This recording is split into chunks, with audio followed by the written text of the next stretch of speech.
today I'm at a place where I'm constantly trying to think of what am I missing?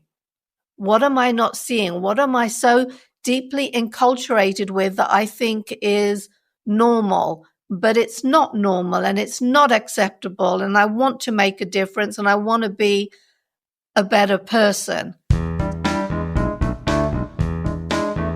Hi, I'm Ravinder Taylor and you're entering a world gone good.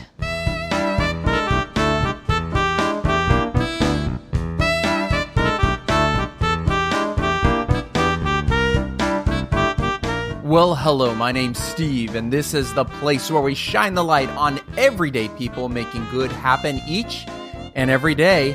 Welcome to World Gone Good.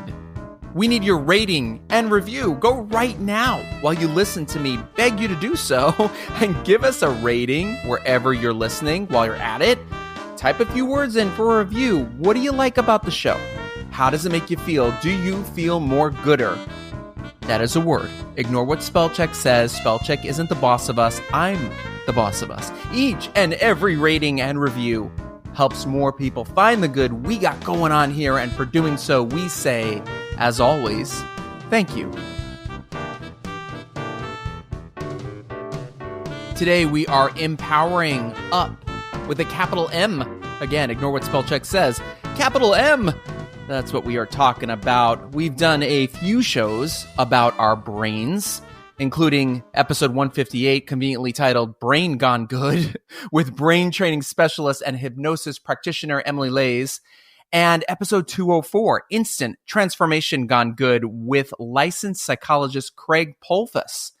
Highly recommend you check both those episodes out after spending time here with this one. Ravinder Taylor is herself another brainiac in the best way possible. She has spent the past 30 years researching and analyzing self-help modalities. She believes life educates our minds to expect less, and that limits us. But she also believes we can make changes through practice and live life better. It's just a perspective change, and she's all about it. Ravinder is the author of Mind Training, The Science of Self-Empowerment, and she's here today to talk about living consciously, choosing wisely, and loving passionately.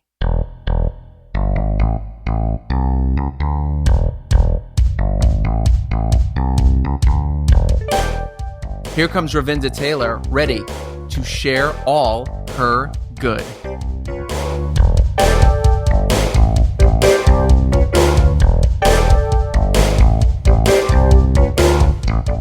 Ravinder Taylor is with us today. She is how can I say this? She's a brain person. And that's, in the best way possible. But I want to start here. Ravinder Taylor, you have an amazing name. Why, thank you. I was born in India. My family's from Punjab. I was brought up Sikh, and Ravinder is just a really common name over there. It's like Jane or Mary. And do you like it? I love my name. I identify strongly with my name. Over the years, especially being brought up in England, perhaps people couldn't pronounce foreign names. And so with my siblings, their names always got totally mutilated. Mine became anglicized somewhat, and I relate to that. As a child growing up, I went to school and teachers would often correct me because I would call myself Ravinder and they would want it to end in an A and it ends in an ER.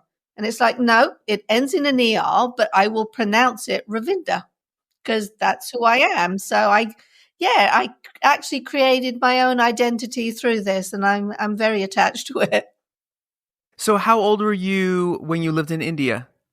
Oh, my family moved over to the United Kingdom before I was 2, and I did not go back until after I had graduated university when I was 21. Now, might be a little bit of a tough question here. There's some inklings in your bio about some discrimination you faced in the UK? I think lots of people, when I was younger, racism was just very, very common. It was very much the norm. I could walk down the street and have strangers calling something out. It happened everywhere.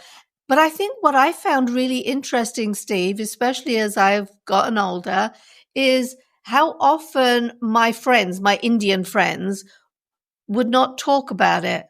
It wasn't something that's acknowledged. It was something that everyone tried to dismiss. So it's really only something that I've been speaking about the last few years.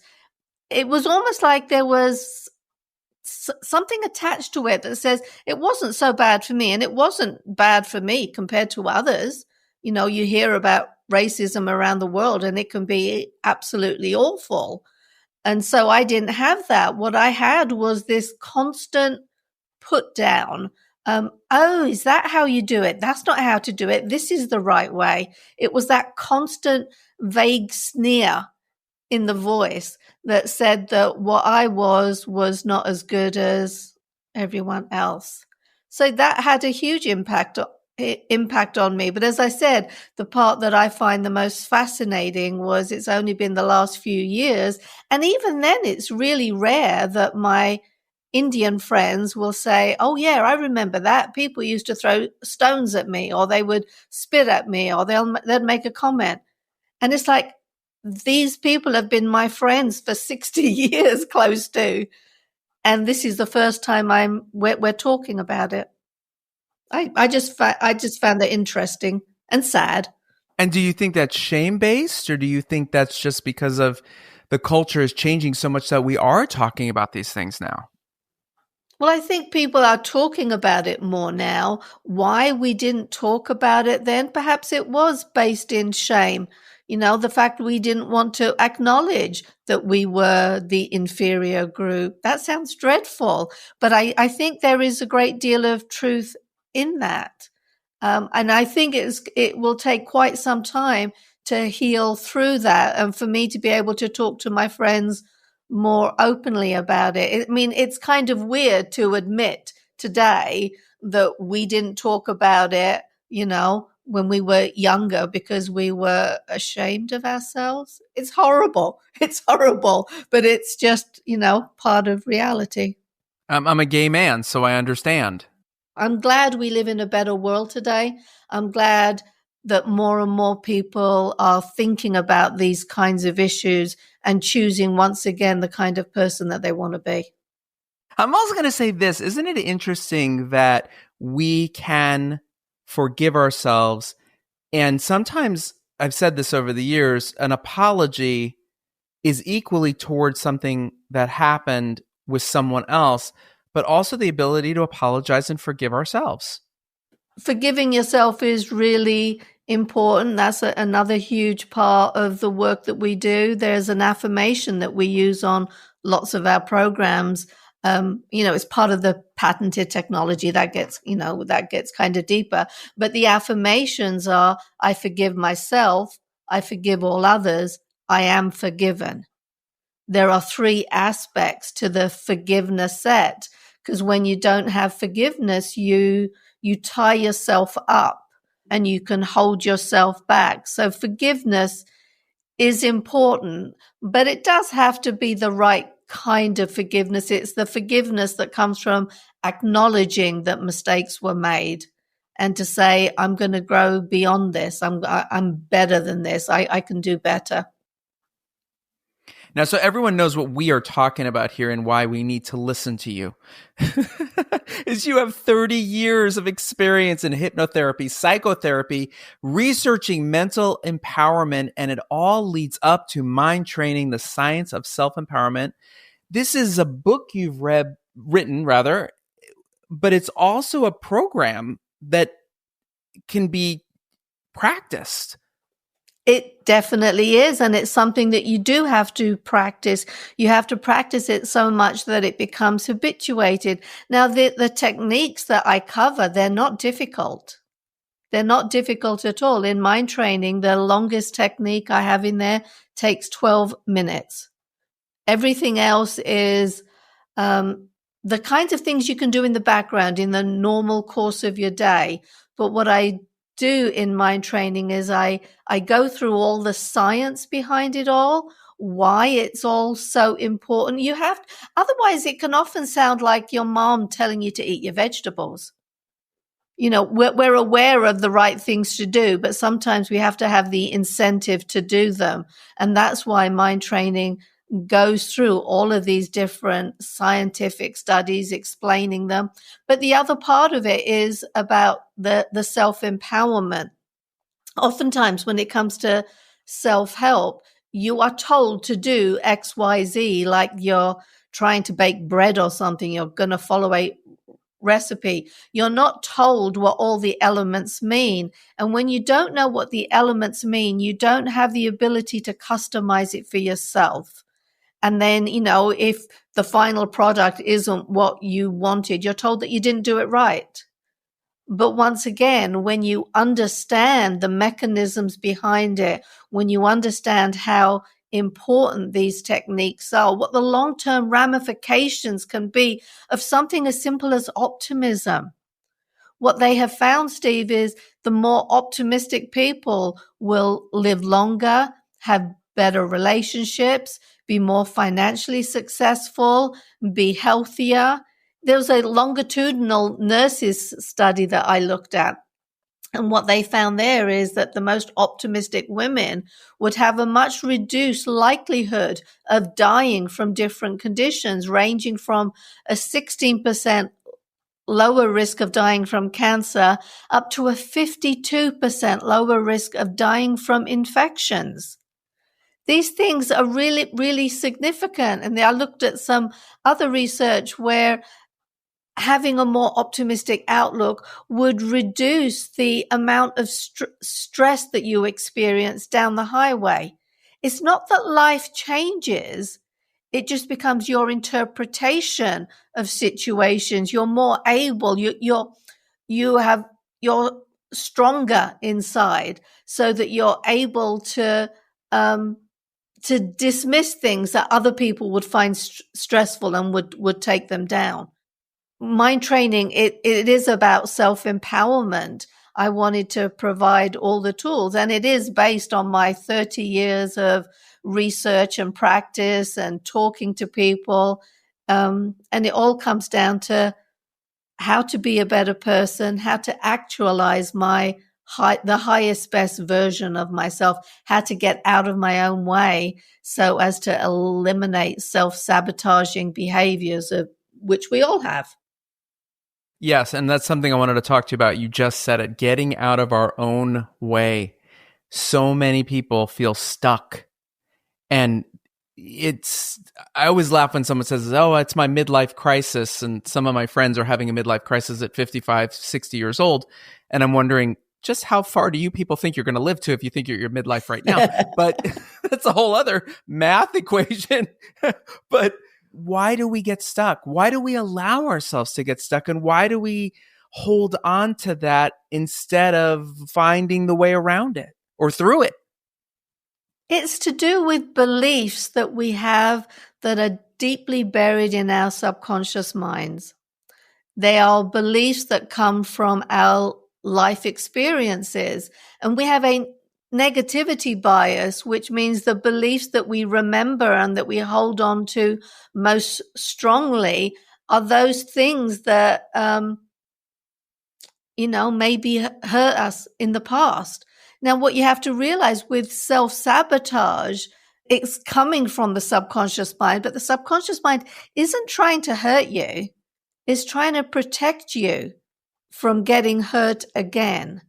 But it's using programming. It's like when I was a child, there was a school production that I participated in, and one of the other people couldn't attend. So I ended up having to do a double role. One of the roles I had was, I was about 8 years old at the time. One of the roles I had to do with hitting two coconut shells together to make the sound of horse hooves. But this other guy who didn't turn up, he had a narration role. So as I'm trying to go from one roll to the other, I had to quickly put down the coconut shells, pick up the piece of paper that had the script that I was supposed to read off of. And apparently I looked a bit clumsy or something, and the audience laughed. Today, I can look back and say the audience wasn't being mean. I probably looked really cute. They were probably laughing with me, not against me. But at the time, I just heard the laughter. And as a result, I discovered that that played a huge role in the phobia that I once had regarding public speaking. I didn't want to get embarrassed again. And that happens a great deal. Some of our self-sabotaging mechanisms that we have come from the subconscious mind because they don't want us to repeat a mistake, or they're drawing on things that have helped us in the past. So say that you're trying to go on a diet, but you find it really hard to resist the chocolate cake or the ice cream. But when you think back to it, you realize as a child, perhaps whenever you were under stress or hurt or upset, mom always gave you a treat to help cheer you up. So you have that programming deeply embedded. So you have something stressful that happens today and you immediately turn to a treat. I swear to God, you have a camera. You have a camera on me right now for two reasons. I'm sorry to interrupt you because I got to tell you. One, my husband, he eats a double dessert almost every night. And we kind of joke about it because he goes, double dessert. And he runs out and he gets his second dessert. And it is because when he was a little boy, he lost his father when he was 5 years old. And his mother gave them double desserts. And she just made it this tradition thing. After that traumatic experience, as a 5-year-old boy, his mother started saying, dessert, happy time, sugar, chocolate, cake, ice cream. And it triggered something in him. And there was one time years ago, we both had this horrendous cold. And he's a nurse and he's in great shape. He's a runner. And we were walking home, went out for a walk. We felt like hell. And I just said to him, I go, through my stuffed nose, maybe tonight don't have the double dessert or even any dessert because, the sugar is going to take away from our body's ability to heal itself, right? Because, it's processing and it needs to process out the cold and, don't really need the sugar right now. And he looked at me and he had his fists like all clenched and he goes through his teeth. He goes like this. He goes, I get my double dessert. And I just started laughing. And whenever he does stuff like that, I go, okay, Jimmy John, because his name is James John. And I go, okay, Jimmy John. And I pat him on the head. I go, sorry, I didn't mean to upset you. And he started laughing. But he said it himself. What you just said is literally what I live with. And the B thing I wanted to say, which I find so interesting, and we've talked about it on here before, how many times, and I'll talk for myself here, I find a photograph of myself from 20 years ago, 15 years ago, and I know exactly the negative thoughts I was thinking about myself in that photo. I can see it on my face. I can almost jump back into that body for a split second and all the self-belittling, self-hatred, self-doubt that I used to feel. I can see it on my face.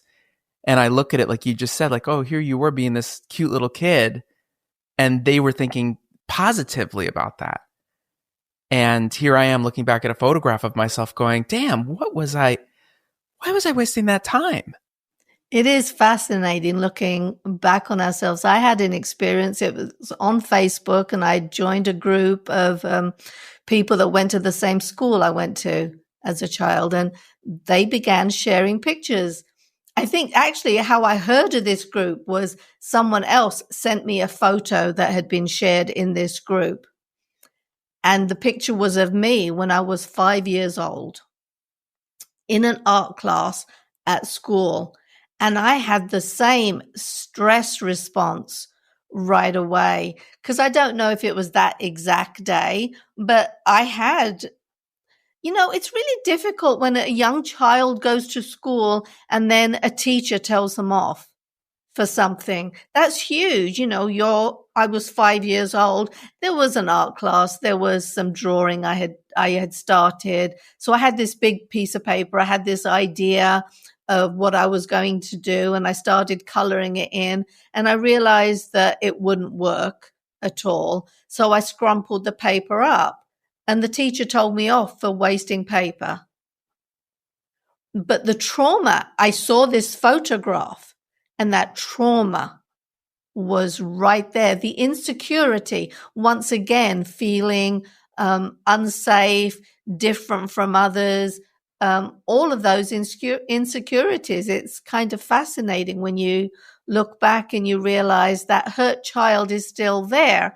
But when we're talking about the subconscious mind holding on to all of this information, here, both of us are talking about prime examples of how those pains live on inside us.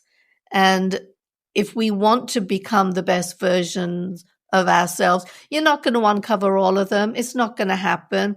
But what happens is when you look at your life today and you say, I want to make a change in this particular area, well, then you have places that you can go look to see where the problem first started. And oftentimes, just acknowledging that, when you see that, it can lose its power right away. So that's been a huge part of the work that I've done. I have learned that the more you understand the subconscious mind is a repository of all your experiences, the more you understand that the choices that you make today come from the subconscious mind. But the more you question your subconscious mind and trust that it has the answers, the more it will reveal those answers to you. So oftentimes these blockages that you have in your life can simply disappear. It takes training to get to that point. You have to, as I said, you have to have a strong understanding of how it all works. And some of the ideas that come up, first of all, they're going to be crazy. They're not going to relate directly. But the more you question your subconscious mind, the more you will find the answers. And when you find the correct answer, most of the time, that particular problem will disappear, and it can feel like magic. But it's not. You have just taken away a strategy that your subconscious mind is using in its misguided attempts to protect you. How does spiritual practices and beliefs and science, where do those come together? How do those intersect? How do we, some of us are more spiritual and some of us believe more in science and some of us believe in both. With mind training, I kept it very science-based, but I would tell you spirituality is the driving focus in my life. What happened with me, Steve, was that I attended a seminar decades ago now, and it was a spiritual teacher. And this woman got up to ask a question, and she says, I hear everything that you're saying. I'm putting all of these things into practice. My life is improving, but my husband thinks it's hocus pocus, and our relationship is suffering as a result. That question alone had a huge impact on me, and I realized there are many people who aren't open to exploring these other ideas. So I kept mind training totally science-based because I wanted to reach those people. But spirituality comes into play as you go through mind training. You'll find there's a section where we talk about free will. Most of the greatest minds in the world will tell you 100% free will doesn't exist. And they point to genetics, they point to experiences. Everything has a precursor event that causes you to react in the way that you do. Looking again at the science, you see that repeated experiments have shown there's activity in your subconscious mind before you make a choice. So once again, this is more evidence that the choices are being made in your subconscious mind. But using EEG and fMRI, technicians looking at the equipment were able to predict up to 7 seconds earlier what choice you would make. Now, these are simple choices, like, am I going to press a button with my right hand or my left hand? But when a technician can tell you 7 seconds before you are aware that you've made a choice, then that tells you that the information is coming from your subconscious mind. Those people who argue against free will say, okay, that is more evidence. It's pretty strong that free will doesn't exist. But the approach that I have and my husband has in the work that we do together is, okay, if these choices are being made by the subconscious mind, how can we program the subconscious mind ourselves so that it supports our goals rather than sabotages them? When you start putting into practice these other techniques, the spiritual techniques that you have, your life changes. If you put into practice all the tips and techniques that I provide in mind training, you will find yourself calmer. You'll find yourself more in control. You'll find that you have direct tools. There could be a day that you get up in the morning, you're just feeling grumpy. We all have those at different times, but now you have the tools to make the change. But when you make the change in your life, when you use these tools, you become part of somebody else's experience. So your partner sees that you are happier. So your partner says, well, maybe I'll try it too. Your friends, observe the changes in you and they say, maybe I'll try that as well. So from a spiritual perspective, you become the change that you see in the world. You become part of somebody else's experience. And to me, that is incredibly spiritual. That is what life is about. Be the change that you want to see in the world. Create that ripple effect out there that causes other people to make changes as well and make the world a happier place. So that's one place where there is a direct intersection between spirituality and science. There are other areas in mind training. I talk about mindfulness, meditation, hypnotherapy. They're all similar techniques to slow down brainwave activity and access your subconscious mind, access your creative ability, remove the blocks.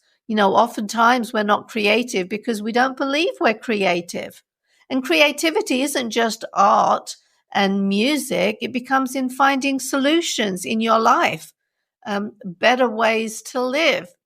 And then again, I talk about awe and gratitude are huge elements of mind training. And I show really clearly the science behind it. So going out for a walk, if you can add in, I'm going to find the awe. So rather than just going through the mechanics of, I'm going to go out for a walk because I need exercise because people tell me that exercise is good for me, how can you enhance that experience? Well, stop and find the awe around you. I find that, you find cloud formations that are beautiful. You hear the birds singing, and that's beautiful. You see the weed that is growing through the crack in the asphalt.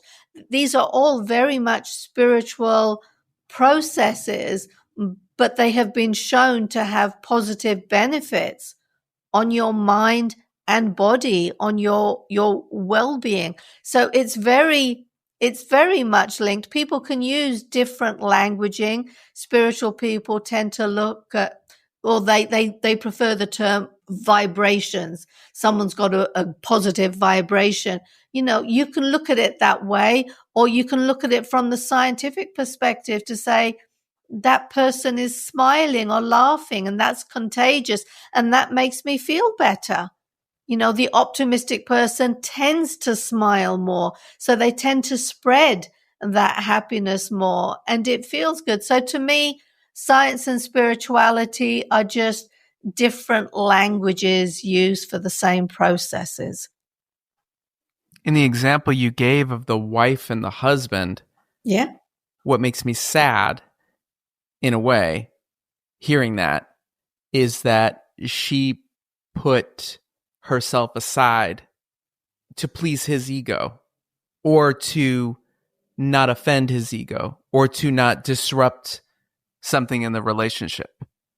Perhaps, that there is definitely part of that. And lots of us will do that. We will put ourselves aside for our partners. On the other hand, lots of relationships are getting broken up just because they're speaking a different language.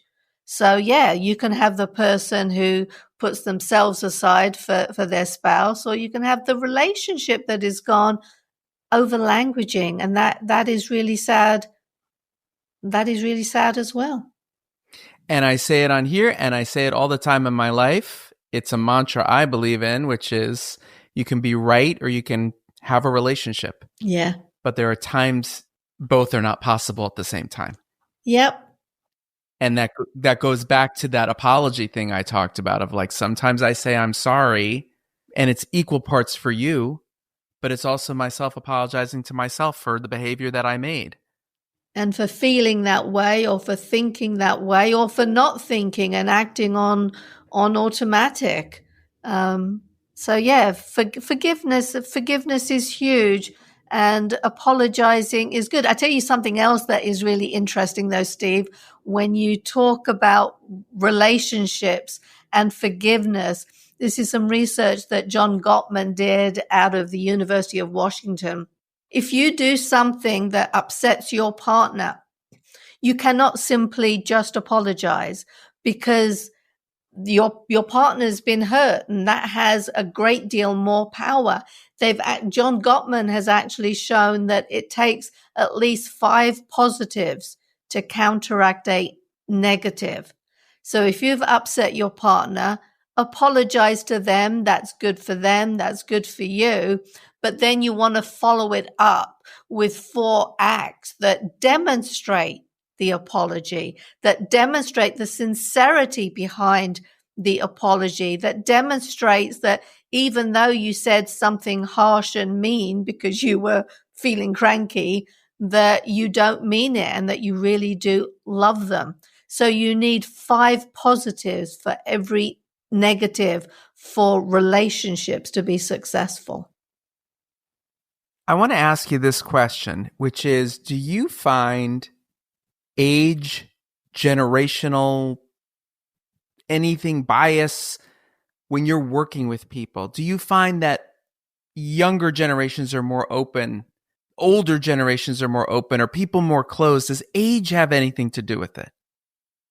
Age, enculturation, your experiences, the time that you grew up in, yeah, that they all play a huge role. That's all part of the programming that has gone on. So yeah, I do find younger people are more likely to question the norms, and I think that can be really positive. I do get concerned when you look at the younger generations, millennials, Gen Z, the amount of anxiety that they are experiencing. And I was talking to my husband about that just the other day, and it's like, is it because for them it's okay to question? When I was growing up, it wasn't. You just followed the norm. So the normal thing was you get into a relationship, you get married, you get your first house, you have children, and you don't even question that normal process. But today, younger people are. They are questioning all of it, which is good, because that's how you can actualize yourself. But it also means they don't have rules or constructs in their life to help keep them on track. So it's a bit of a double-edged sword. And I also do find that the older people tend to be more open to spirituality. I think today we have been hammered by science. So the younger generation can also be more dismissive of spiritual practices, religion, anything that doesn't have a solid scientific basis to it. They can dismiss it. So it's a bit of both. It's a bit of both. Your age definitely plays a huge role. where you were brought up. There's this meme that goes around periodically on social networking, and it says something along the lines of, within seconds of being born, you're given your name, your nationality, your religion, your family, and you spend the rest of your life defending that. You don't choose to be born in a certain place. You don't choose all of these things. One of the things that I question frequently today are those people who say, I'm proud of being Indian. I'm proud of being American. I'm proud of this. I'm proud of that. And it's like, have you really stopped to think what you're proud of? It's good to not be ashamed of who you are or where you've grown up or, your background.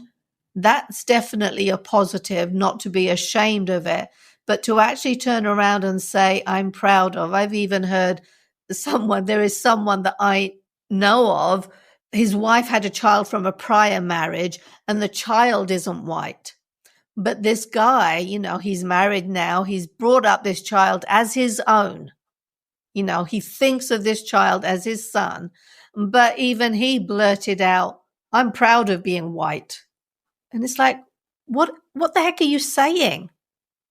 What are you saying? What the heck does that mean? You talk about operating on automatic. He wasn't thinking about it. He wasn't thinking about what he was saying, what he was communicating. If you want to get religious, it's one of the 7 deadly sins, pride. Yes. So there's that too. It is indeed. So being humble, having humility, and again, bringing it back to the science, which I love, Steve. They talk in mind training, we talk about awe. One of the advantages of experiencing awe, that it makes you more humble. It makes you realize how small you are in the great grand scheme of things. And so you're less likely to attribute your success to things that you've done. It can be just the time and place that you were born in. You had opportunities that other people didn't have. When you can attribute your success to luck, that's not a bad thing. You're fortunate. And then that brings a greater connection with other people who have not been as fortunate as you. So it brings in that connection that we have with each other. Being humble is definitely an asset. The book is called Mind Training, The Science of Self-Empowerment. Where do people find it? How do they get it? Plug away. Mind Training, The Science of Self-Empowerment is available at all bookstores. You can buy it at Amazon, Barnes & Noble. If your local bookstore doesn't have it in stock, they can order it in. You can learn more about me by going to my website, which is simply ravindertaylor.com. If you try these techniques, there's nothing I love more than interacting with people. Everything is a two-way street. I learn from the people who are trying to learn from me. So if you try any of these techniques, if you have your own life experiences, do reach out. I'm on social networking. You can find me on Facebook and Instagram, or you can simply email me directly, and it's just ravinder@ravindertaylor.com. Very simple email address there. And I would love to hear from you. We close these shows with 2 questions. Don't panic. You know the answers. I say that 215 plus times. I just realized that. Question number 1 is this. Who inspires you? Who inspires me? Nature. Earth inspires me. Life inspires me. I'm in awe of life constantly. There are other people. I can go to different people. I go to my husband, of course. He inspires me every day. I go to Princess Diana. She was always so graceful, always trying to do the right thing. I go to Mother Teresa. So I don't have just one, but I think life itself inspires me. The blue skies inspire me. The beautiful clouds inspire me. The fresh air inspires me. And the final question is not a question. It is a statement to finish any way you like. Finish this statement with anything. Tell me something good. Tell you something good. You are more powerful than you think you are. You are amazing. You have the ability within you to create the life that you want. You can create improvements whenever, wherever. You have the power within you. You are more powerful than you believe you are.